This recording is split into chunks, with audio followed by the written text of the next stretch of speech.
If you think the Dungeon Master's job is to tell a great story, you may have set yourself up for failure. New DMs burn out trying to control everything. And this episode is meant to relieve that pressure and get you back to having fun at the table. Welcome to StoryForge DM, where I help you become the best DM you can become. In this video, we're going to cover what the DM is not, what the DM actually does, and ways to take off that pressure, especially and primarily for new DMs. By the end of this video, you're going to stop trying to run the story and your games will become better immediately. Let's start with the biggest lie that new DMs are prone to believe. The idea that the DM tells the story is misleading. D&D is a collaborative story. It's built on what everybody puts into it. So when you have these players at the table, everybody is responsible for building the story together. You, as the DM, are sort of like the narrator, and the PCs at the table are like the main character. And realistically, every single person should get the opportunity to feel like a main character. This is going back to that idea of everybody getting a minute in the spotlight or a second with the microphone. You can't predict the player choices, so it's really no point to try. What you can do, however, is build contingencies. This will give you the ability to kind of move on the fly, move quickly, and realistically help this story go along. Like I said in episode 1, having a list of NPCs will help insulate that bubble. As your players are moving around in the world, perhaps they have these NPCs that you've created that they can communicate with that helps keep them on the main story arc. Or maybe gives them side quests that take them around. But every single person should have either conjoined NPCs, aka NPCs that they all talk to, or possibly their own NPCs, like maybe they only talk to. Perhaps your rogue has a contact within the Thieves Guild, and that person is keeping them online or on track. One of the things that you don't want to do is force railroading. Now this is tricky because at the same time, we as DMs want to keep players on the right track. We don't want them to go way out of line and way off of the story and then start creating their own mayhem. But we also don't want them to feel like they're being railroaded and they only have one decision. The players have the opportunity to make their own decisions, and this is how D&D is made. When we look at it, D&D is collaborative storytelling. So telling the PCs that they have to go this way or giving them the only option to go this way isn't always the greatest thing. But those insulating NPCs, they can do a great job to say to the PCs, if you go solve this problem, this is becoming pretty dire, would love if you helped out here. And if a number of different NPCs are kind of saying the same thing, they won't feel like they're railroaded, but they'll feel like they're being kind of urged and given pressure to move in that direction, which is effectively what you want to do. Think of it like a book. Your main character in the book, let's call him Bob, is moving along the track. He's going to this town, going to that town, moving along, and this particular character has a bunch of different options, but he chooses this option because there is the most pressure pushing them that way. The NPCs can help you give the PCs at the table that same pressure and guide them along the same route without them feeling railroaded. Remember, the story really emerges from the PCs making their decisions. And if you ever feel like your PCs are ruining your plans, it might be an idea to try and change that perspective and instead understand that if we, again, build that circle around them with those insulating NPCs or events or the like to help guide them back to it, it'll help you feel like it's more of a collaborative story, and again, you're the narrator and they're the main characters. Let's talk about what the DM is actually responsible for. The DM is responsible for creating the world honestly, ensuring that the NPCs have character consistency, adjudicating the rules fairly, and responding logically to players. To create an honest world, consistency is big. So let's say you start in a little town, and let's say you have a number of NPCs in that little town that are going to insulate and guide these players. If this forest here is maybe evil, and this road here has bandits, and this waterway here is good, and there's, unicorns in there or what have you, make sure that those consistencies in the world that you're playing within stay the same. The reason being is if the world is honest and makes sense, all the players are going to feel like, I understand this, I know what my options are, and of course, I know what the potential consequences of my actions are. Portraying NPCs consistently is huge. When I said make a list of these NPCs that are going to insulate the characters, what you want to do is make sure that their personalities are relatively the same. Back to episode 1, they don't necessarily need to have their own voices, although that's something you want to keep track of if you've decided to use voices. You also want to make sure that their moral compass is the same. This NPC is a good cleric that everybody goes back to and everybody talks to. There needs to be consistency with the way that that person helps the party. This creates a bond between the PCs and the NPC and really helps bring the story alive and keep it going along. Now, here's what's really cool. When there is a character, an NPC rather, who is, let's say, untoward, it's a good idea to portray them. Maybe they're kind of saying things but leaving things out, and let the PCs know. Let them make their, sense motive checks or, investigation checks or the like to see if they feel like this person is telling the truth. And the fact of the matter is the truth doesn't have to be given. Think about it in real life. If somebody lies to you and you have an idea or a feeling that they're lying, we don't always confront them and go, you know what, you're lying. No, we'll instead kind of go, I think they're lying, and we'll walk away. So it's the same kind of thing in the game. And feel free to remind your PCs of what I just said. Right? So let's say they make that high sense motive check and they've decided that, oh, you know what? This guy is lying. Maybe they just okay, I just have to not trust this person. And of course, using that consistency with this NPC will help them determine whether this NPC should be a part of their story or maybe is a part of the antagonist within the story.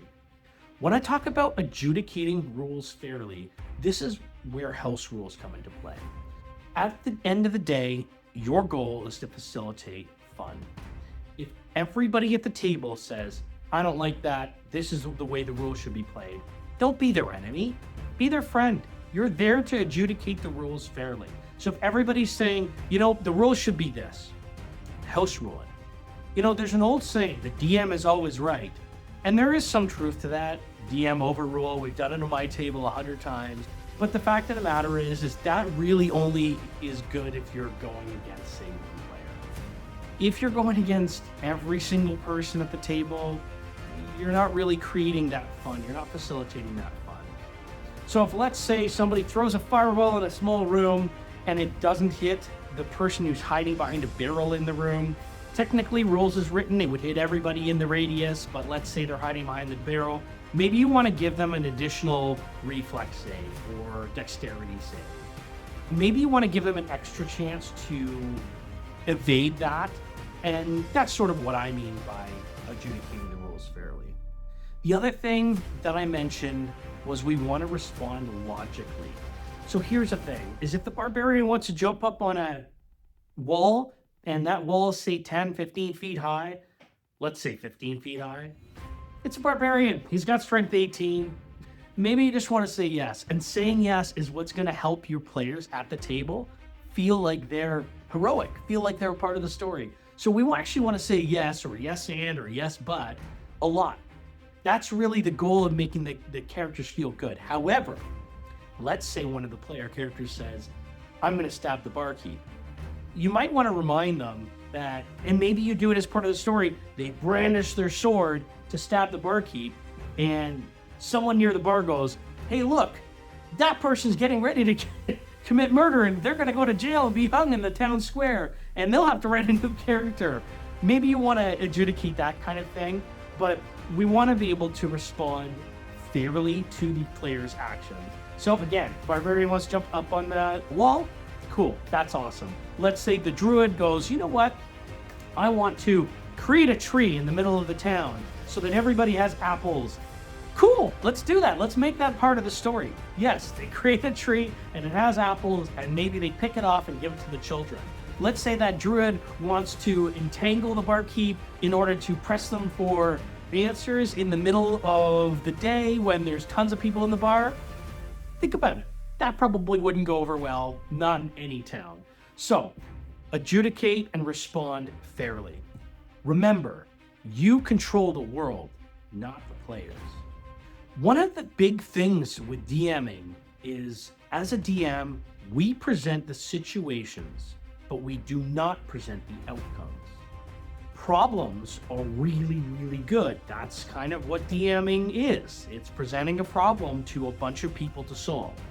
If you're homebrewing, try and think of a few solutions to the problem that you're giving.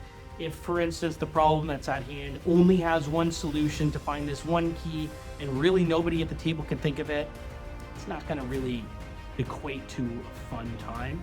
However, if there's multiple ways to solve this problem, that could very well work.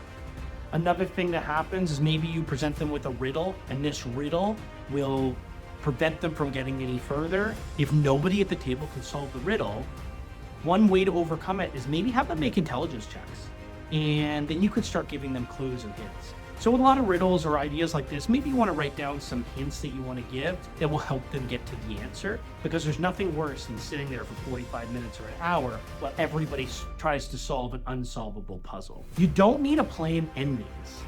Endings are just going to happen naturally, but what you do is you plan the problems. So again, when I'm talking about the riddles or I'm talking about this situation that happens, plan the problems and give them the opportunity to solve them. But you can't make them too hard, because obviously they want to be able to overcome them and advance the story. The other thing is you don't want to make them too easy, because if it's too easy, the players feel like nothing's happening. There needs to be a good level of pressure for the PCs in order for them to feel like they're pushing the story along. Here's an example of a problem that you might want to put. Let's say a bandit comes in, or a group of bandits come in and they demand a toll. You have to pay 10 gold pieces to get past this road. Now, it's up to the PCs on how they want to solve this. Do they want to attack them? Do they want to bribe them? Do they maybe want to try and side with them and maybe cause some trickery? Maybe they want to become bandits themselves, or at least make these bandits think they want to become bandits themselves. But this is up to the PCs. It's your job to build the problem and for them to come up with the solution that they want to come up with to solve said problem. As the DM, it's your job to tell them what's happening. They're going down the road, they see a turned over cart, they go check out the cart, bandits attack. This is kind of a quintessential D&D situation. Bandits pop out and demand their toll or attack right away. If they attack right away, obviously the players are going to want to attack back. But let's say they jump out and they demand a toll. Those bandits effectively are NPCs. So the next step is to portray what those NPCs want.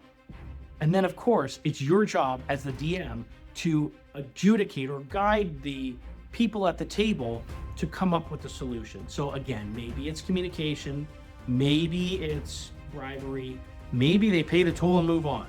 It's up to your PCs how they're going to effectively navigate this space. Now, let's talk about what happens when your PCs do nothing. Sometimes this happens. The PCs don't do anything. So let's say the bandit jumps out and everybody, all the PCs are looking at the table, looking at each other going, my goodness, what do we do? Because a lot of the time, if you're a new DM especially, your PCs will be new as well, so they might not know what to do. There's a couple different things you can do. You can do that round table like I talked about in episode 1. And maybe in this case, tweak and go, let's talk about what you're thinking. Think of it like a book, right? You're all navigating a story. So you start with that round table, the person on your left, you go, what are you thinking right now about this situation? Cool. What are you thinking about this situation? And go around the table. Once you get those thoughts out, then go back around and say, what do you want to do?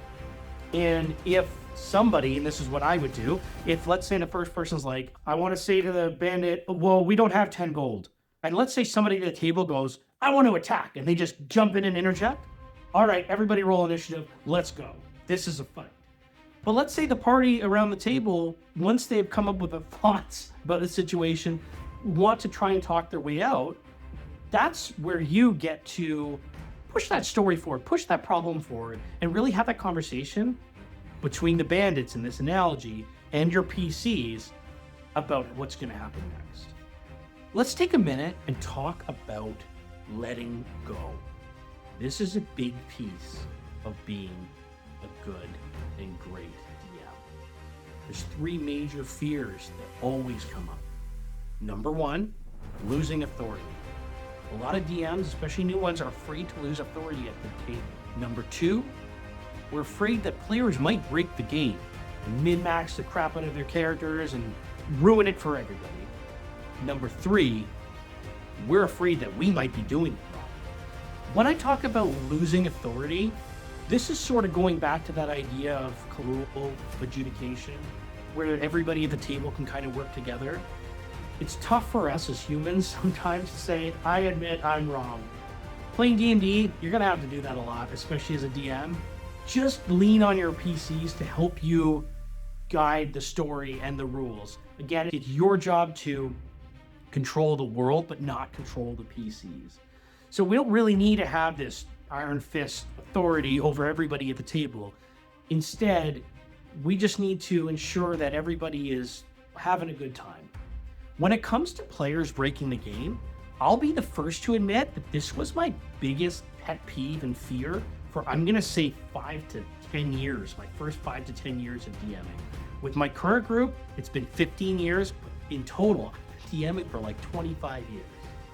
The thing is that when players break the game, it sort of makes all the other players at the table feel inadequate. So that's where house rules can come in again.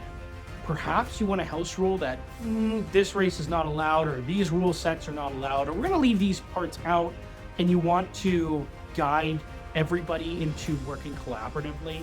That might be a good place to lay down some house rules. But as a new DM, I understand that you might not know this until it's too late, and that's actually happened to me. Been playing in a game, running a game, and all of a sudden, I realized that one of the characters has AC 30, 250 hit points, where everybody else has 90, and hits with plus 30 and does enough damage to kill every monster. That is a really tough space to navigate. Realistically, one way to do that is to say to the player, hey, look, your character is so powerful that they're kind of too powerful for this party. There's no way that character would stick along with this party. If you want to, if you're desperate to maintain these rules, maybe what we do is your character goes off and becomes an NPC, becomes part of the overarching story, and let's make a new character that's going to fit better with the party and fit better with the party strength. Now, not everybody's going to be happy with this. I will say right off the hop, a person might be like, I want to play my character. I want to play this particular person. Here's a trick with DMing that we don't really talk a lot about, but that I want to impress upon you. You can change some of the parameters with the monsters.